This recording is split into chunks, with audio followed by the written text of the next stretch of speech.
આગળ વાત કરીએ અન્ય સમાચારની તો અમદાવાદના ચાંદખેડામાં બાળકીના મોત કેસમાં ખુલાસો થયો છે।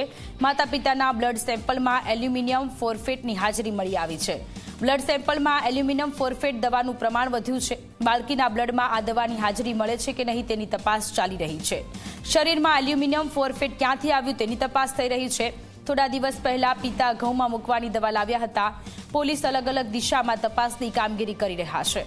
તો અમદાવાદના કે જ્યાં વધુ વિગતો સાથે ઉદય રંજન ફોનલાઈન પર જોડાયેલા છે। ઉદય, ચાંદખેડામાં બાળકીના મોતને લઈને હવે વધુ તપાસ થઈ રહી છે, રિપોર્ટ સામે આવી રહ્યા છે। માતા પિતા જે છે એમનામાંથી ઘઉં મૂકવાની જે દવા તેના પિતા લાવ્યા હતા એની સાથે કંઈક કેમિકલ પણ મળી આવ્યું છે, વધુ વિગતો શું છે?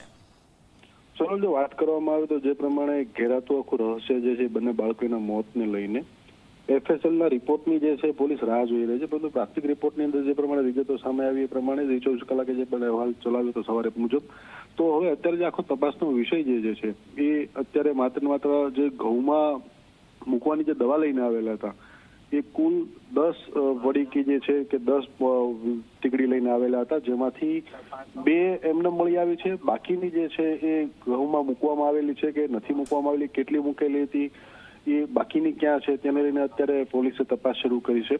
બીજું પ્રાથમિક દ્રષ્ટિએ પણ સામે આવ્યું છે કે ક્યાંક ને ક્યાંક માતા પિતા જે શંકાના દાયરામાં હોય તો પોલીસે અત્યારે એ દિશામાં પણ તપાસ શરૂ કરી છે કે એમનો કોઈ રોલ છે કે નહીં, કે આ સિવાયનું બીજું કંઈ અજુગતું બનેલું છે કે નહીં, સતત કે આ કુદરતી બનાવ છે કે નહીં, આ તમામ મુદ્દાઓને લઈને અત્યારે પોલીસ તપાસ કરી રહી છે। જી આભાર ઉદય, તમામ વિગતો માટે।